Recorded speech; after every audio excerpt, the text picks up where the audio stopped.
Right, I think we will get started. Please do bear with me while I'm letting people in as well. Might have to keep clicking and letting people into the meeting, but I'm sure we'll be fine. If people are just joining, I'll try and remember to mute everyone. But if you can mute when you join, please, just so that we don't have any background noise, that would be really useful. Cool, so today's session, thank you for joining us. Today's session is combining SEO and social. It was quite a popular session by the sounds of it, which is great. So hopefully we do it justice and give you some insightful and useful information on sort of the links and how you can use these two strategies or two channels together. So what we are going to cover today. So essentially, we're going to try and explain a bit about the relationship between social and SEO. It's a bit of a difficult one to explain, and it's a bit of a sort of dark thing in the SEO world that people don't really like to talk about because no one really knows, but we'll try and explain it in the most basic way we can. And then we will also go through some tips for how you can combine what you're doing in your search engine optimization and what you're doing on your social channels. So for example, if you are a local business and you have social media that you're updating, but you also have your website that you're trying to make visible in search engines. And we will also go through some metrics. So primarily from an SEO perspective. So if you're working on social, you might look at your likes and your comments and things like that to understand if people are engaging with you. But from an SEO perspective, there are also additional metrics that we would look at to understand whether your social activity could also be supporting what you're doing in SEO. And then also, as usual, we always like to do some free and useful tools when we can, just because I think there's so many paid tools out there. And a lot of the tools we will talk about do have paid options, but it's useful to understand that as long as you're not doing too much and you're not a massive business on it every single day, you should try and make use of the free tools that are available out there because they can really help you. And then also some tips on things that we think you can start doing from today. I know sometimes on these sessions, there can be so much information and it can be quite overwhelming in terms of, okay, well, what do I actually go away and start doing? And you might go away feeling really inspired and then the next day be like, oh, I don't know what to do. But I think there's definitely some simple things that you can try to start doing today to help combine what you're doing within search engine optimization and SEO. Right, I think the people joining has calmed down a little bit now, so we're going to go on to and just get started. So firstly, the question that everyone asks and no one knows the answer to is social media a ranking factor? So the quite direct answer is it's not a direct ranking factor. So when you consider the ranking factors within search engine optimization, there are probably over 300, or there are a lot of ranking factors. And we genuinely know what are ranking factors. So we know that you need quality content, you know that search engines need to be able to access and crawl your website. We know that sometimes backlinks, but the relevancy of backlinks, your reputation, your reviews, all of those things are important and have different level of importance depending on the kind of business you are. But actually, social media is not a direct ranking factor, and Google has been very clear in putting that out there. But they also say, and obviously a lot of SEOs always also say, there's a strong correlation between social signals and ranking positions. So what I mean by that is, and I'll talk about this a bit on the next slide as well, is that often people that are doing well on social media, just going to mute this person, people that are doing well on social media are also ranking quite well. And so it does show that there's a link, but it's not necessarily, I'm not saying you have to have a social media channel to rank well for SEO, but there's definitely benefit to it. And then also it's worth bearing in mind that social profiles also rank in search results. So the prominence and the importance of this is that if someone is looking for your company and they type your company into Google, for example, if the only result that you have for your company is your website, you're not actually giving yourself the opportunity to show off the company, give a bit of some trust signals there and show the reputation of the company, because often, I don't know about other people, but when I'm doing my research on a company, whether I want to buy from them or go visit them, I will look at more than one source of information, for example. And then the other thing is, if you're a company that sells products and Amazon might also sell your products, you might stock your product on Amazon.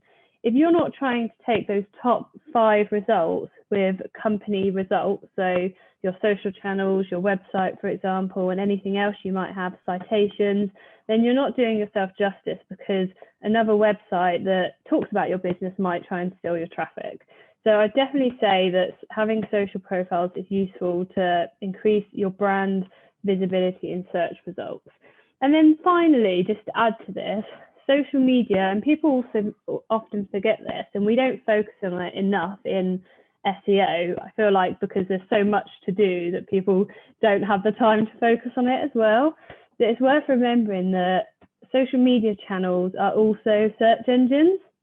So whenever someone's looking for something, a piece of information, they might search on the Facebook search bar or in the YouTube search bar. So when you talk about SEO, you can talk about YouTube search engine optimization, you can talk about social media search engine optimization, or Amazon search engine optimization, even Etsy. If you're a small business and you sell your products on Etsy, even Etsy has search engine optimization and ranking factors. So it's just worth bearing in mind that any of your social channels that you have, you also need to try and optimize them to appear for search results. So as I mentioned, people often say, well, you say it's not a ranking factor, and we'll get clients come back to us and say, but this competitor ranks really well, and they also have a really good social media profile, and they get loads of engagement. And that's because there's a correlation between the two, not a causation. So what I mean there is, just because you have a social media channel doesn't mean you're going to rank well, or just because you rank well doesn't mean your social media is going to do well. One doesn't cause the other. There's just a correlation between the two. And we'll go into a bit more detail on that, but it's probably because whoever's doing, whichever business is doing something on their social media channel, they're probably doing it quite well, which means in turn that they're helping their SEO. And so essentially, it's the results of the activity that you do on social media that matters, not the activity itself. And to put this into context, I'm not saying if you go and get a social media channel today because you think it's going to help your SEO efforts, that's not going to directly help what you're doing in SEO. It's about what you're doing on social media.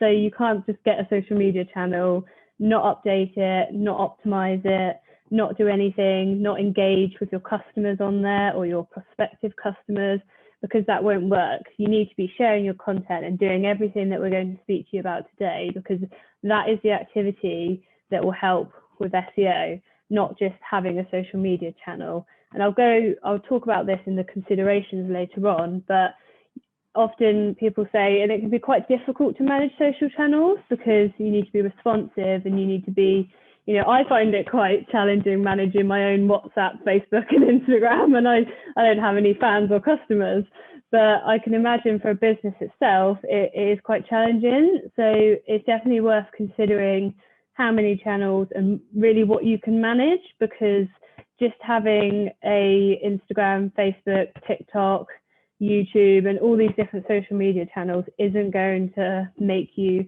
better than your competitors if you're not active on them or you're not doing anything and they're just stale. So how social media impacts SEO. So as we said, it doesn't directly impact your rankings, but indirectly it definitely will in some ways. Firstly, it can help drive traffic to your website. So if you're creating content that you want to rank in search results, or if you're creating content to increase your relevance in your industry, so if you're in the construction industry and you create content to either rank well, or you're creating content around construction and all the topics around construction because you want to be an expert in that area, then you can also use that content on your social media channel. And then you will drive traffic to that content. And then if the traffic that you drive to that content engages really well and spends time on your website, that will help from the Google who's looking at your behavior metrics and if people are having a good experience on your website.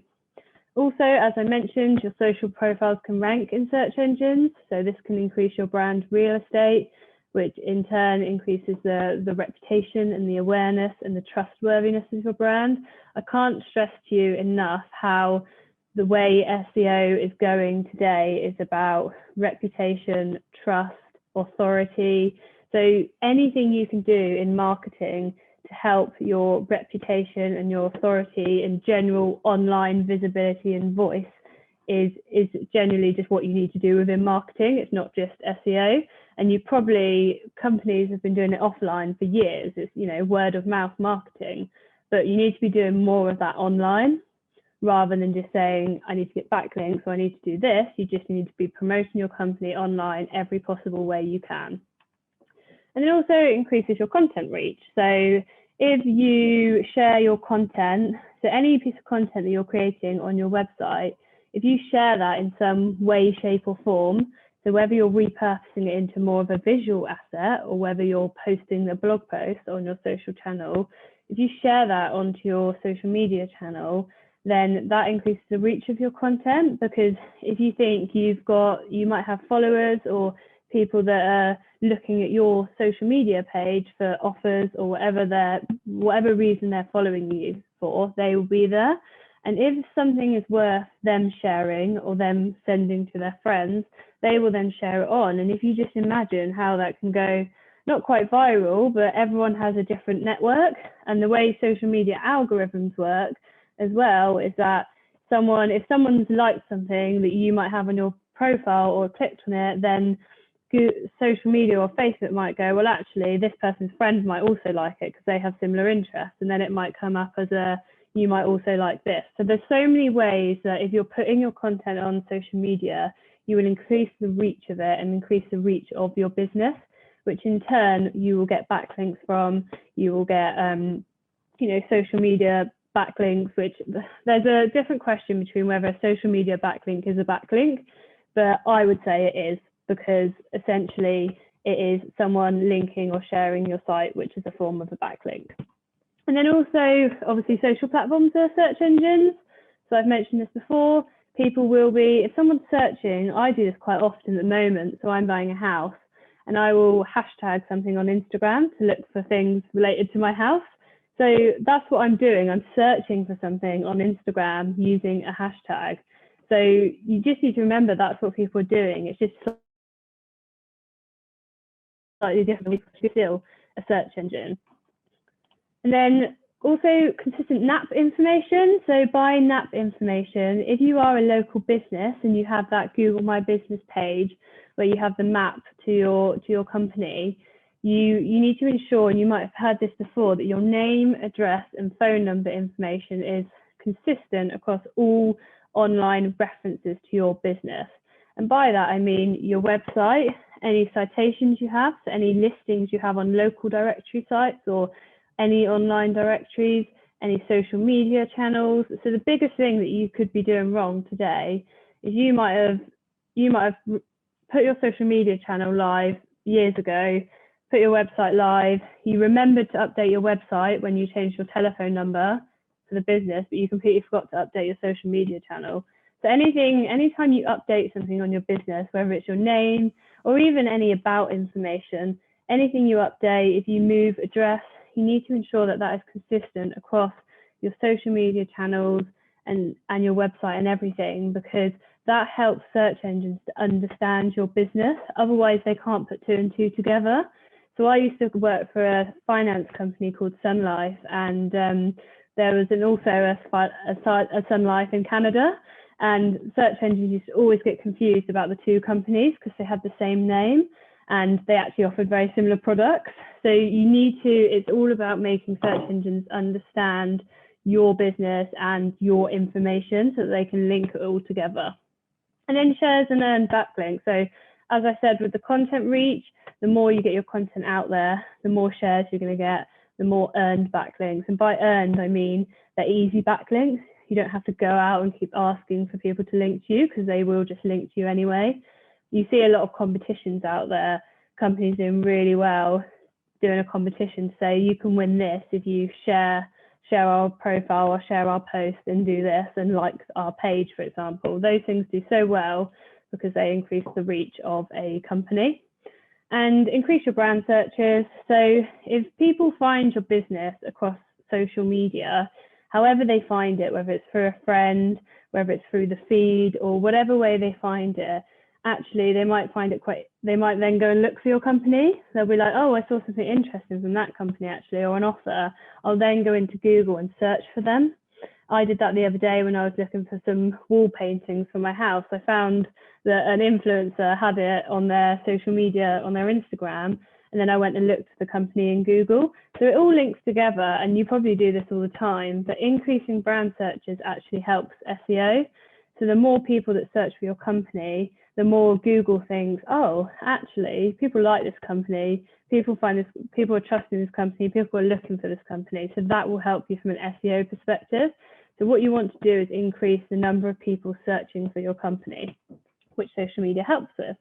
And then also the awareness and reputation. So anything you're putting on social, where it increases reach, where you're reaching more different people or more audiences, hopefully you'll be doing well in terms of getting your reputation out there and improving it as well. Cool. So firstly, the relationship between SEO and social, it starts with content essentially, because if you don't have content, then you won't rank from an SEO perspective. And if you don't have content, you probably haven't got anything to post on your social channel. So you need content basically. And I've got a little image here. I didn't create this myself, I stole it from someone else, but I've got a little image here, a little infographic that shows how the kind of wheel, I suppose, of how it works. So it starts with publishing creative, inspiring and informative content. So whatever your content is, it either needs to be, entertaining, inspiring or informative or helpful for your audience. If it doesn't provide any value to your potential customers, they're not going to read it. So don't be creating content for yourself. So I want to post this on my website because I want to write about it. It's actually, why would your audience care about that? So do you have a persona, or do you understand your audience and what they're looking for? And if you do, publish that content. And then that content is essentially shared and linked to. So you might share it on your social media, or it's shared by someone who has a relationship with your business, or through obviously organically as well. And then social media obviously connects, you have followers, you gain traffic, your community grows, and then you get consistent interaction. So everything that you're doing on social and SEO reinforces your brand reputation, as I was mentioning. So you become an authoritative voice in what you do, and people start to understand and know what you do. And anything that enforces your reputation and your authority will make search engines rank you higher, basically. And then as you rank higher, search engines will find you, you'll be ranked organically, and people will find you through search engines. And then the wheel just keeps going round. So it all starts with content, but it has to be useful content, and you have to get the content out there. Don't just, the amount of people that just publish a blog post on their website and think that's the end of it. No one's going to find that blog post. They're probably, even if you link to it from your website, they're probably not going to find it. And I doubt it's going to rank in search results straight away, or it might not even rank in search results, but it might eventually rank in search results if you start posting it on social media and so on. So this is the wheel that you kind of need to follow if you want to ensure success with social media and SEO.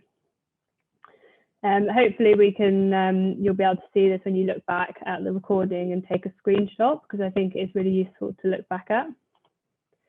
So now I'm going to hand over to the lovely Beth, who has way more experience in social media than me. So she can give you some tips on how you can combine social media and SEO, and how you can make sure that you're successful in what you're doing. Thanks, Beth. Perfect, thanks Liv. Yeah, so these are just a few things. If we could kind of sum it up, obviously there's an inexhaustive list, I guess, but like Liv said, it starts with great content. So to search engines and to just people, quality content will signal a quality offering. Beth, I'm having some issues hearing you very well. I'm not sure if anyone else is having issues hearing you. It's a little bit muffly. Can someone just Can someone just say in the chat if they found? Yeah, oh, fine. Okay. Everyone else is finding it fine, so ignore me. I'll go back on mute. No worries, thank you. Yeah, so a quality piece of content will signal a quality offering. So if you go to Cadbury's Instagram account, for example, you're not going to expect like a photo taken on a phone or something that just looks a bit naff. And that's where you want to aspire to be as well. So although, yes, good content takes a lot of time, there's a lot of free tools that you can use to help you get there, which we'll go through at a later date in this presentation. But with that quality content, you've got people that are much more likely to convert and engage because it seems more credible to them. So, you know, use social calendars, see how you can do yourself a favor, I guess, by using tools to help you get to that quality. So in terms of the SEO benefit, the content will refer back to your site probably at some point as well. So, for example, you could think about how you can use blog posts and convert them into a graphic and then link back to your site. So there's a few different ways you can do that as well. So it says on the screen there as well, social sharing buttons for all your content. So if you've got a blog post or something going live, include those social sharing buttons and create conversations and get people talking about it.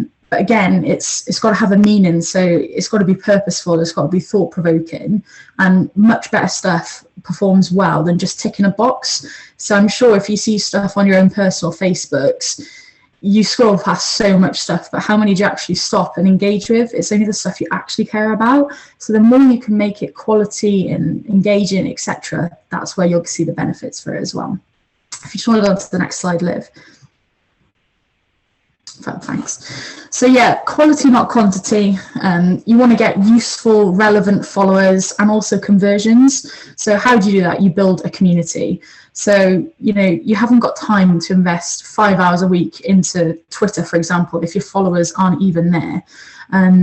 Build a community where your followers are. So if you've got proof that, you know, there are loads of your competitors doing really well on Facebook, but not so much Twitter, the chance of you actually being able to stand out on Twitter and almost break the mold is probably really difficult. They've probably gone to Facebook for a reason.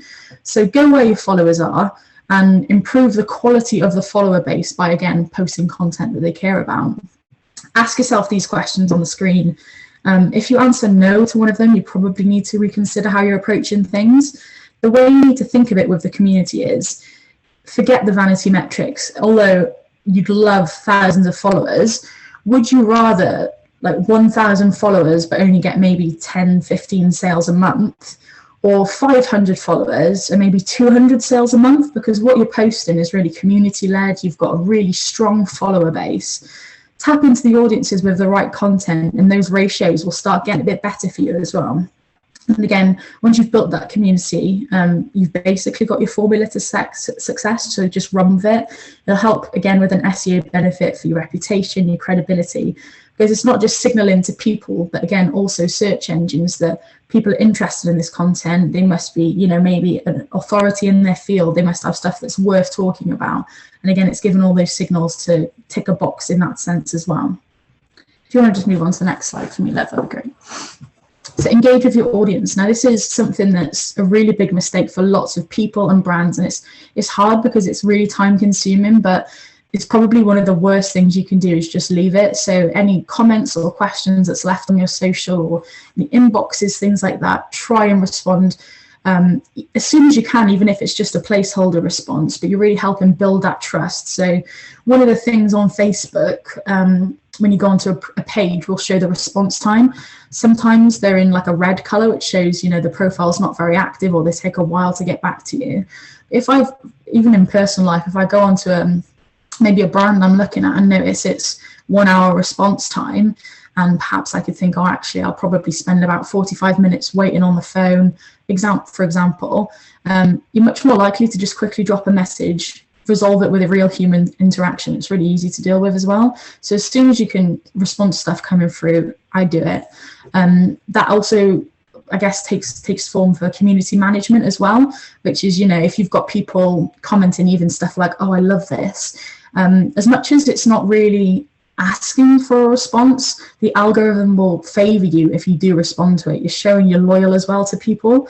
So continue conversations, don't end them. So if you encourage that, again, it relates back to the last point, you're building that community.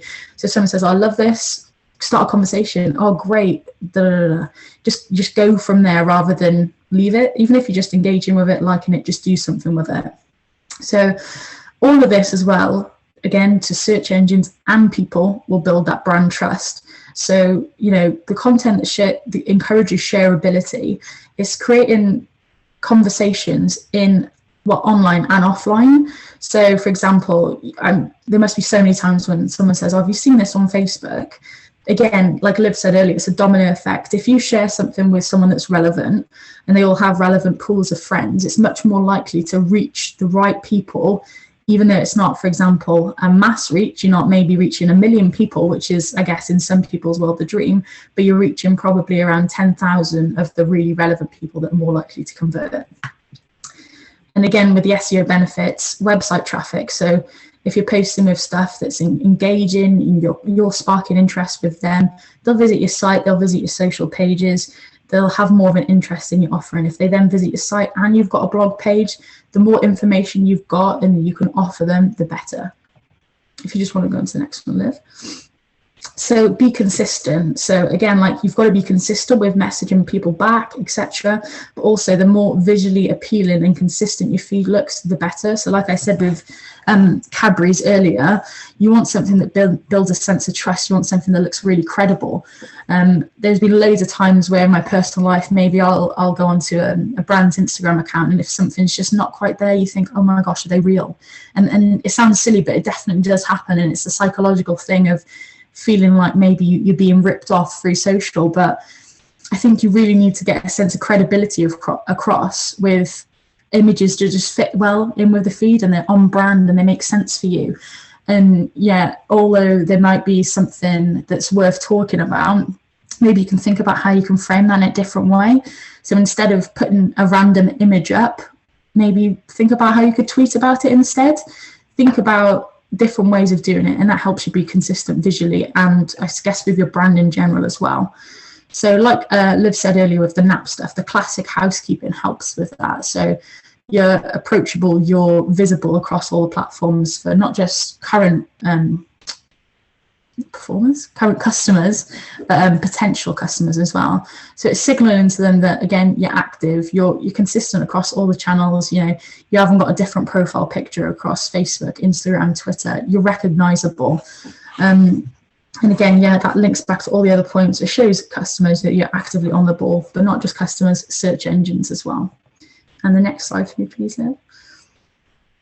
So ways to tap into conversations or figure out where your audiences are.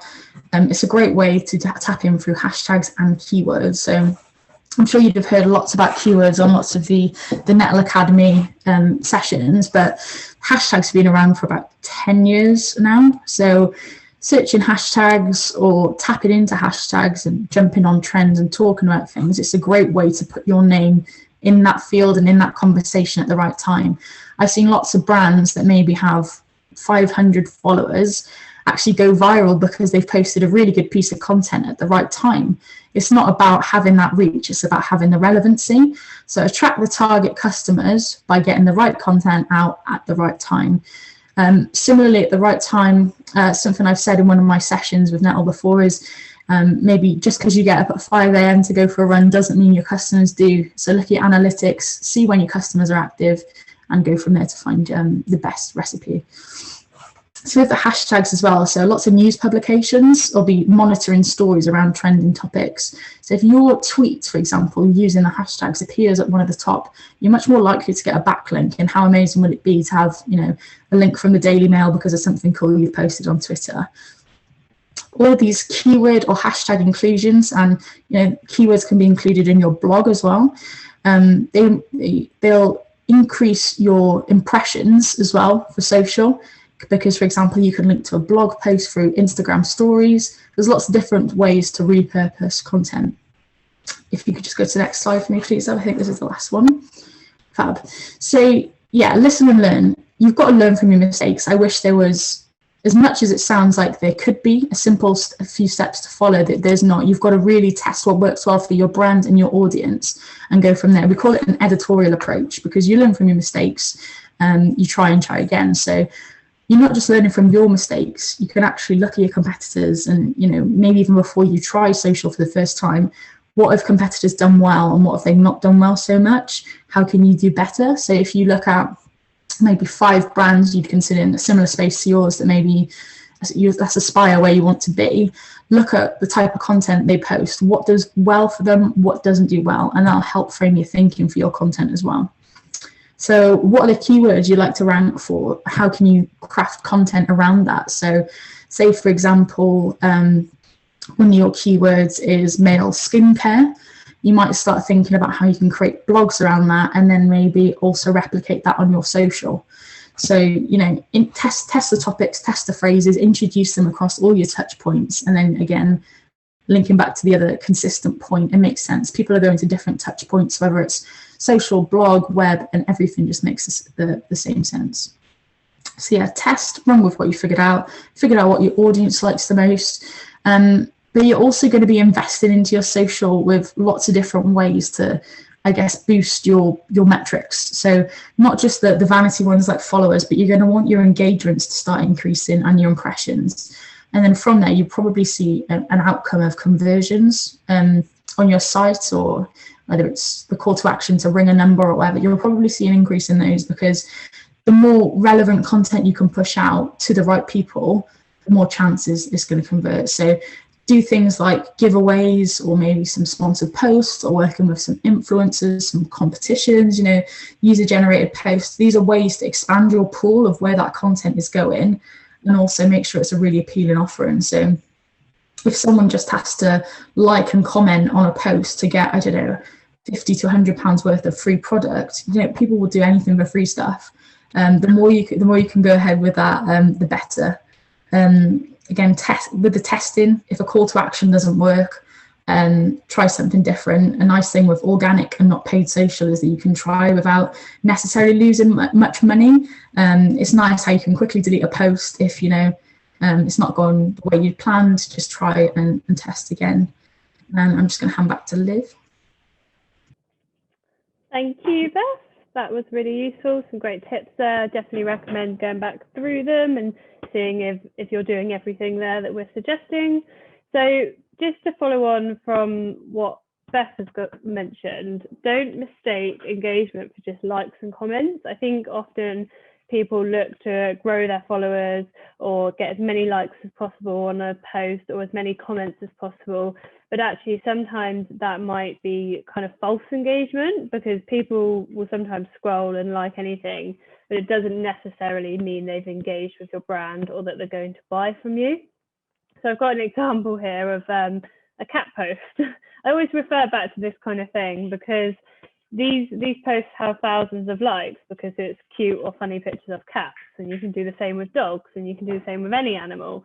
And it's always going to get engagement because everyone loves to scroll and like something like that when they're just bored and they're on the social media channels, or they like to share it with their friends because it's funny. But that doesn't necessarily mean they're going to buy from you. And unless you're a pet company and you're offering like pet food or something, it might be a little bit more relevant. But if you're fashion or you're a restaurant and you're posting cat photos just to get likes, it's very unlikely that you're actually going to get any SEO or any business benefit from it. So it's worth mentioning that these posts obviously have loads of likes, but they're probably not getting website traffic or conversions.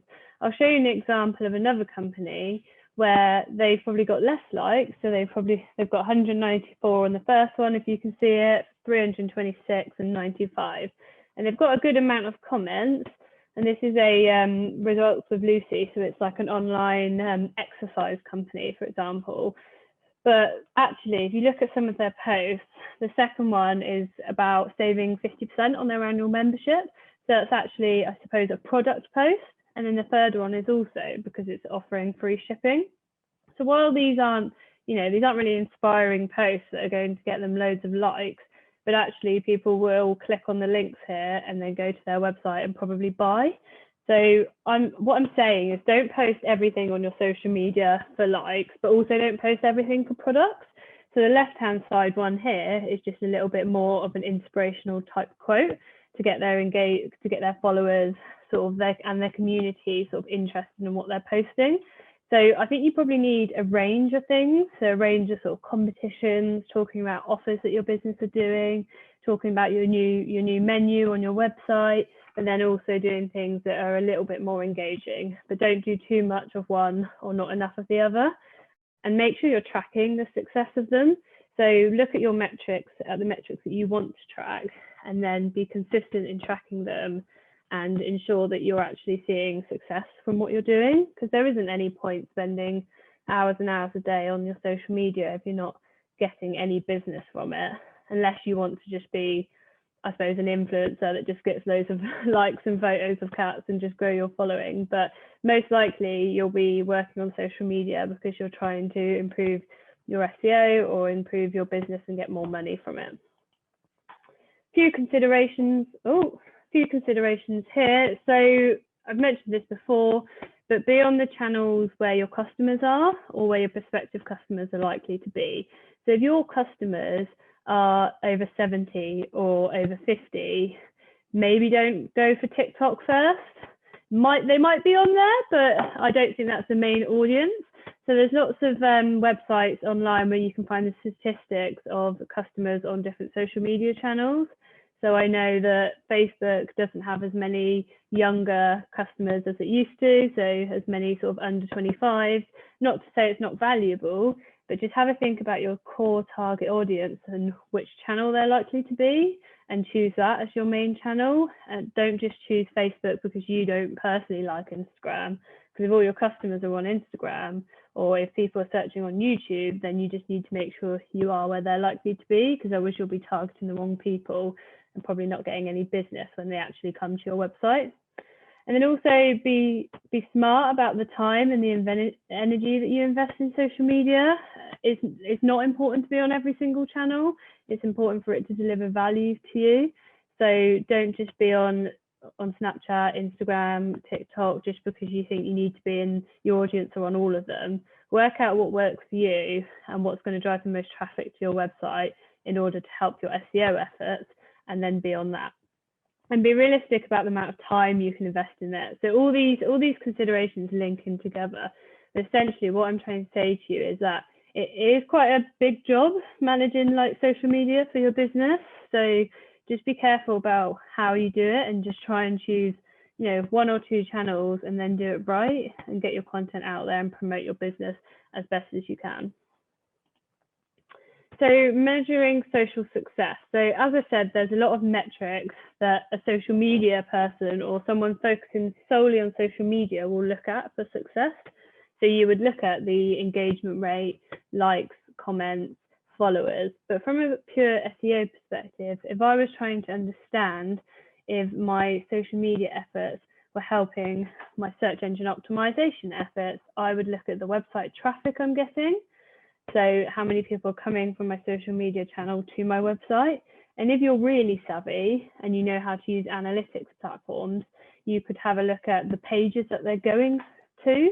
You could, if you were posting about products, for example, or a certain service that you offer, you could actually have a look, or ask someone to have a look for you that might know how to use your Google Analytics if you have that set up. Google Analytics is how you track success of basically all your online marketing efforts.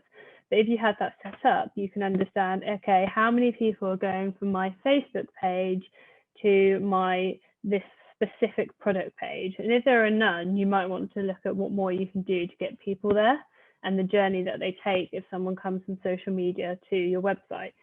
And then also the engagement. So I often see, when you look at a website, you see that the engagement from organic is really good because the people are specifically looking for a product, for example, and they will look for that product and they'll go on the website and they'll find what they want. So they spend a bit longer on the website and they achieve what they're looking for.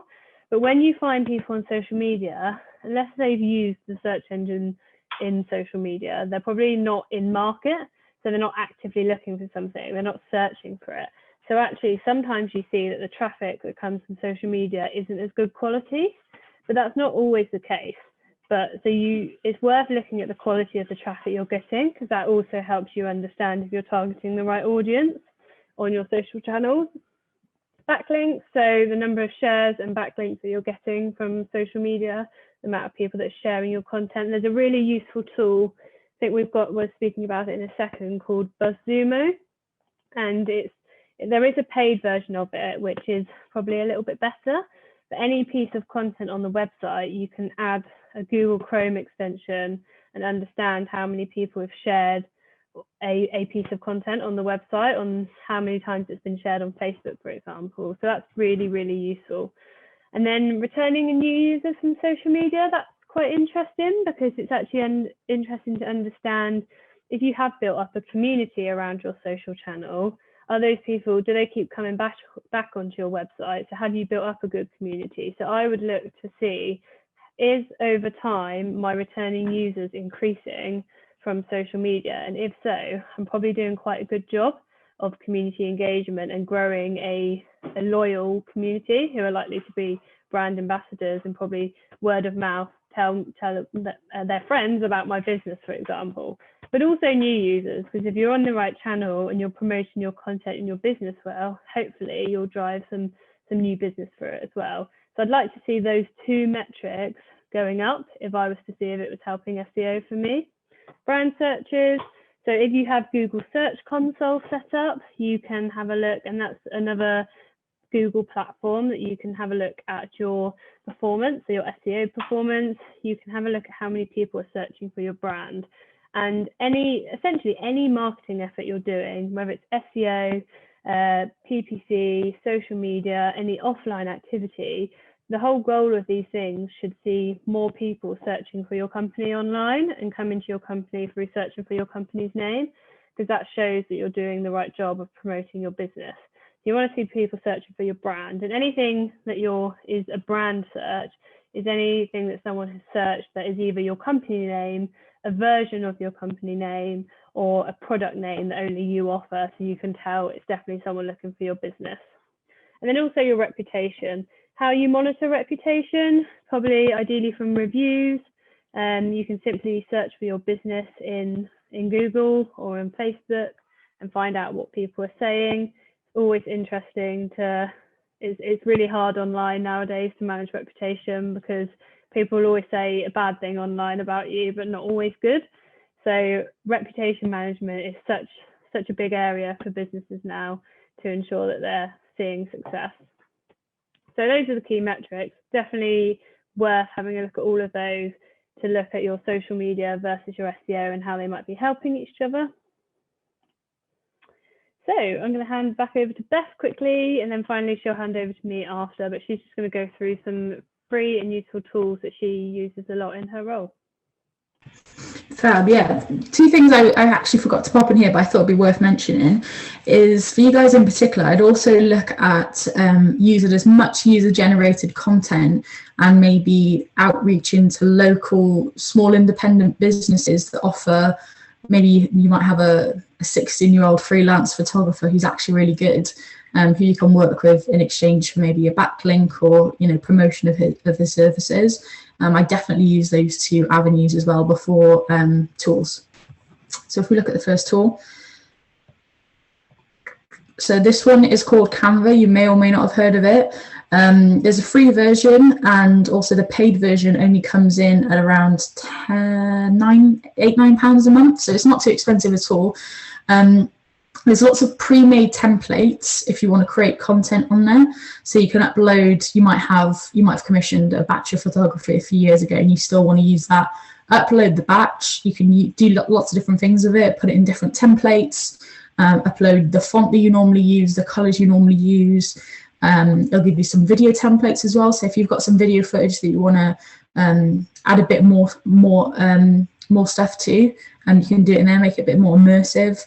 It's good for inspiration as well, so it'll show you lots of the templates, like you can kind of see on the panel on the left. You could type in something to do with your topic and it might bring up something that's good for inspiration. again, this sort of platform is something that really helps with that on-branded content and making sure everything looks consistent and looks really high quality and taken to the next level. So I definitely recommend it. The next one is called Unsplash. Now this is, you don't even have to sign up or anything. You literally just type in, imagine it's a Google image search, but it's royalty-free stock images. So pop any search term in, be a bit creative, because sometimes there are different phrases that people have tagged along with their photos. But this is a great way to find high quality content if you can't afford to commission or license it. So for example, if it's just one or two of you behind the business, but you want to, give that feel of a much larger company, maybe sometimes, it's a good way to get photos up that give that sense of trust. Again, yeah, free to use always. So I definitely recommend having a look at that one. The next one is called Adobe Photoshop Express Editor. Fab. There's loads of photo editing apps out there, and you don't really need a computer to do them anymore either. So if you've got an iPad or an iPhone or a smartphone, there's lots of apps like Lightroom or Snapseed that you can use as well, and they essentially all do similar things. They're really basic to use, which is good, but it helps sort of bring dull images to life. So if you have taken a photo on your phone that, it's not blurry, it's of good quality, but it just doesn't quite look almost like Instagram quality wise, if you like, put it in one of these apps, add something a little different to it, maybe change the colouring so it's more on brand, maybe add a little branded logo. It's really easy, just literally takes 5 minutes, and it helps you pop something new up on your social. The next one is called Buffer. Now, again, there's loads of scheduling tools out there. So this is a sort of thing that you'd look for to help create social content calendars. Some people I know might just work on a batch one Saturday evening, and that'll do them for the month, and then they don't have to be creating new content for another 3 weeks. But Buffer or Later or Hootsuite, they are all incredibly cheap if manpower is the thing that you struggle with. You can modify content on there, you can share it with people. So if you ever have any stakeholders sometimes that want to see what's going on, it's a great way to show them stuff in advance. But also these have really simple to read analytics, so it'll basically intelligently tell you what next step to take. So it might show you a little heat map and say, actually, if you posted this content an hour before, you might have had more engagement, sort of thing. So it gives you a really good understanding of how the content performs, and without having to go into Instagram analytics or do it all separately, you can combine all accounts on there. I think they do Facebook, Instagram, Twitter, LinkedIn, really, really easy and streamlined. Okay, the next one, and I think this is the last one, is what Liv talked about, which is BuzzSumo, and this comes with a Chrome extension as well. So they do have a paid version, which I think comes to sometimes at £15–20 a month, so it's a bit more expensive, but I'd only recommend getting that if you use it a lot and find a lot of value in it. The Chrome extension is free, but is very top line. What you're basically looking at with BuzzSumo is how well content performs online. So you can track, for example, if you go onto one of your competitors' blogs and think, oh, actually, I wonder how well this did, you can just paste the URL in and have a look how many backlinks it got and where. So you can also look at, for example, how many times was an article shared on what platforms. So it's a bit small on the screen, but you might be able to see there. So the Facebook engagements, the Twitter shares, the Pinterest pins, etc. Without going into different platforms or clicking on lots of different links. It's a really top line way of viewing how well things performed. So again, it's not just for your own stuff, which you can access for other analytics anyway, but it's more so looking at what people are talking about, where and how often. So it also helps with the social stuff I spoke about earlier, which is like tapping into those trending topics. Often you could use a tool like BuzzSumo to see as and when things blow up in the media or blow up on social. And it almost gives you the right time to jump on it before it's sometimes too late. So yeah, I definitely recommend checking out BuzzSumo. They've got loads of user guides on their website, which are really helpful as well.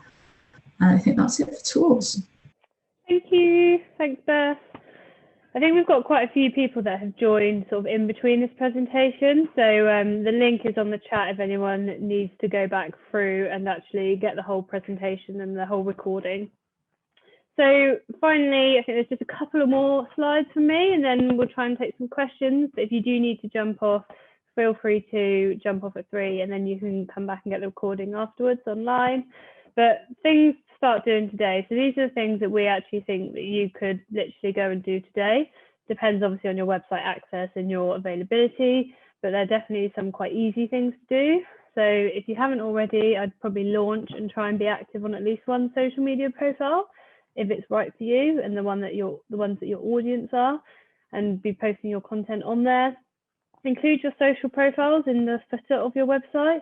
So if you do have social media channels that you are active on and you haven't linked them from your website, then you're missing a big opportunity there. So definitely make sure on the footer, so the bottom part of your website where you usually have like the common links, I would include your social media profiles there, just left, right and center. And if anyone is on your website, they can go and look at your social profile as well. And then also link to your website from your social channels. So when we talk about repurposing and sort of sharing content, there's a few different ways. The tool Beth showed, which is Canva, is you can repurpose a blog into a more visual asset to post it on Instagram, for example, because you can't post necessarily just a blog on Instagram. But what you can do is you can take a blog, get some of the key points. So what are your top 5 points from that blog? And you can put that into a more visual carousel on Instagram, for example. But what you can also do is try and link to your website from some of your social channels and from some of the posts that you're doing. Because if you don't ever link to your website from your social channels, then you won't ever get any traffic. So make sure you're linking in your bio and your about section, but make sure you're also linking from some of your posts. Make sure you add social sharing buttons to your content on your blog. So you'll be able to go and have a look if you have a blog on your website now, see if you've got any sort of social buttons that say share this on Facebook, because if you don't, then no one's going to share it because there's no button to share it. They might share it, but they would just click at the URL at the top. It's a lot easier to share if you have a sharing button. Make sure you're sharing your content. As I've mentioned, ask your followers to share and engage. So people often forget to do this, but if you just post your content on your social media channels, people might not share it, but if you ask them to share it, they probably will. You can always play the small business card. You know, I'm trying to get my business out there, trying to promote my new product, please help me. If people are a community and they're following you because they want to help your business or they like your products, they probably will share. You could also get people to share by doing a competition or like, you know, a discount code for if they share something. You can also ask your followers to share, next point, track the traffic and the sales and leads you get from your social channels. So as we've said before, there's no point doing anything or any marketing if you're not tracking it and you're not tracking the success. So make sure you try and track what's happening as a result of the work that you're doing on your social channels. So if you haven't got Google Analytics, get it already. Have a look into the analytics on your social channels as well, and make sure that you're actually getting some leads and sales from the activity. Otherwise, it's probably a bit of a waste of your time. And also use the free tools that we've provided to try and improve your social posts. You do often see a lot of great businesses that really have potential, but they just don't post very good posts. So the headlines aren't very inspiring. They're not very clickbaity. Maybe they need to be a bit more clickbaity to get people to go to their website. Maybe their photos aren't very good, so you need some better photography.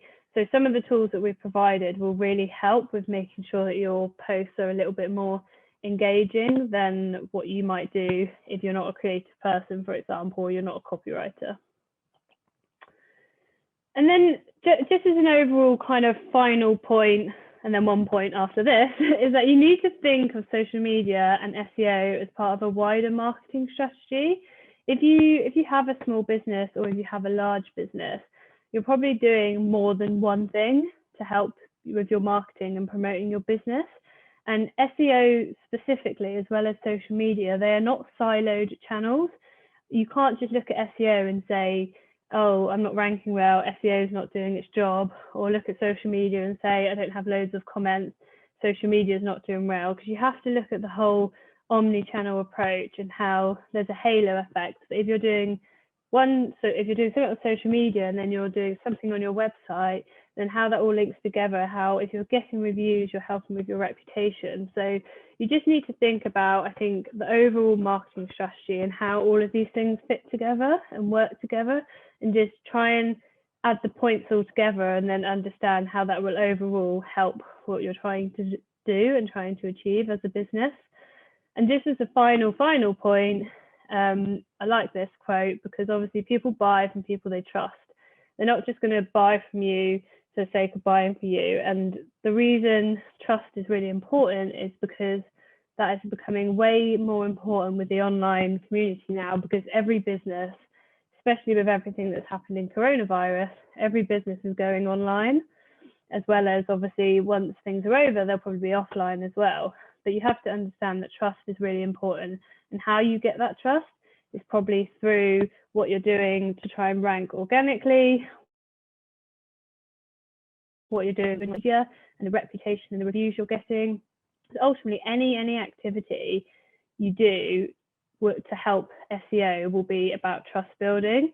So yes, you might need a technical person to work on your website to make sure your website works and to make sure that search engines can crawl and find and index it. But there's so much more that you can do to help SEO that a technical person can't do, because you're the person that owns the business. You're the person that's delivering the product or delivering the customer service or getting the reviews as a result of something you've done. So you really need to ensure that in order to see SEO success, you can't just wait for someone to try and optimize your website, because that's not going to work. If you have a really, really negative reputation online and you've got really bad reviews, you probably aren't going to rank well, because search engines can understand that and they can see it. So we can do everything we possibly can to make your website great. But if you haven't got a trustworthy business and people can't see that you're active online and people can't see good reviews and a good reputation, they don't know who they're speaking to. Sometimes on social media, it's really good to sign off with your name and make you feel like humanize yourself on social media and your business. That's what you need to do. You need to get trust, authority, you need to show that you're an expert and make people want to buy from you. Right, that's everything. I'm going to finish talking and then just go to some questions. Bear with me 1 second, just got to get the chat up. We've got 18, so hopefully not every single one's a question, but you never know. Let's just scroll down. Would you post the link to the blog on your social media or republish the blog on those channels? You can do both, but to get traffic to your website, I'd probably post a link to the blog. But then also there's benefit if you're using LinkedIn. Quite a lot of people post like their content on LinkedIn, so they don't post a link to their website, they actually post the content, because sometimes that can do better. So as we said, I'd say it's a bit of trial and error, and I would probably try and do both, because if you're always posting the blog on the channel, and you're never posting your website URL, you're never going to get people to your website, and vice versa. And just having a URL doesn't always work for people to click on it, because sometimes people want to see the content straight in the platform. So I think try a bit of both. This is everyone saying that they can hear okay. It was only me. Any tips on how to promote website blogs on social, considering Facebook, etc., no longer likes links to other websites or anywhere that takes the visitor off Facebook? Beth, do you have an answer to that? I might be able to help, but I think... Yeah, so I'm just scrolling back up. Some questions coming through and it keeps pinging back down. So promote website blogs. Yeah, so I think a way of doing that is through the things like the graphics. Oh, sorry, it keeps pinging back down. So yeah, if you can create things like graphics and also put it across other channels like Instagram, I think it's about the traffic more so than the link for you there, because yes, it's a link, but it's to generate traffic. So you're not going to get like a benefit from getting an SEO benefit, from getting a link off Facebook purely because it's Facebook. It's more so getting people on that page that you're driving them to. So I'd continue doing it, try different ways of doing it, try putting the link in the comments sometimes rather than the description. Test a few different things and you might see a different outcome. Yeah, you can put your link in, you can put the link in your bio as well, or sometimes like Instagram allows like a swipe up to go to my shop and things. So there are lots of different options. You can even create, so on Canva, that tool we showed you, you can even try and put your URL in there, because then Facebook doesn't know that you've put the URL in there because it's a visual thing. So whilst the user can't click on it, even that might make them say, oh, I can see the company's URL here. So whilst you wouldn't necessarily be able to track that directly, there's lots of different ways you can try and do it. Yes, apparently my AirPods aren't the best. I'm just looking through the chat and AirPods muffle, so I might try and stop using them. Any tips for getting comments or messages on social media? I would ask for them firstly. So maybe if you wanted feedback on your business or your product, potentially ask people to private message you for that. Put your content on there, try and get some, ask people to comment their, I don't know, their favorite product that you offer. So anything that you think is asking people to do something, because they might not do it unless you ask for it. Yeah, I definitely pose questions. So it's almost like you don't want to scroll past something without having your say sometimes. So pose questions, or like create engaging stuff on stories where people have got to, they feel like they've got to answer. And I think that's a better way of doing it. Great. The presentation is available. Oh, sorry, I've got a few direct messages, so I'm responding to them, but they're actually just direct ones. But yes, the presentation is available on SEO Academy on Nettle website.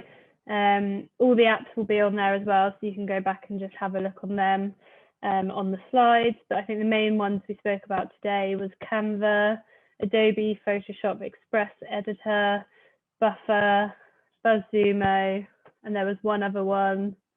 Not sure what that was. Oh, no, I think that was all of them. But you'll see them on all the slides anyway. The link for the recording, we've got that there. Thank you, Chris. Are you doing any training on how to track and understand and how to track your marketing better, including times to post on Facebook, etc.? We do have a session coming up actually on, I believe it's on reporting or SEO guidelines. So let me have a look and come back to you on that. But that's definitely useful feedback, and we can probably do a session on tracking. I know we've done a previous one on SEO tracking, so we might want to do one on more tracking your generic marketing activity potentially. I think that might be all of the questions. Do you have any suggestions of where to find that analysis of who users of what social media? There is a website, is it Stats Online? There's a few different websites. So if you just type in on Google demographics on Facebook, for example, or demographics on Instagram, you'll be able to find it. So I'm just having a look now. I can't remember what the website's called, but there's loads of statistics online in terms of how many people are on different channels. Statista is the one I was talking about. Yeah, there's a useful one from a company called Global Web Index as well, and they publish reports that are quarterly, I think, on different social platforms and where audiences sit, etc. There's a lot of information in there, but like the web page will just show top line stats, which would be quite helpful. Perfect. And then on the national days, it's worth just typing in Google awareness days, national days. Try and stick to UK ones unless international is relevant to you, because I think there's probably an international day for everything or a UK day for everything. So like chocolate day is probably every other week if you were looking at every awareness day. So try and stick to the most relevant ones and don't just choose national or awareness days for the sake of it.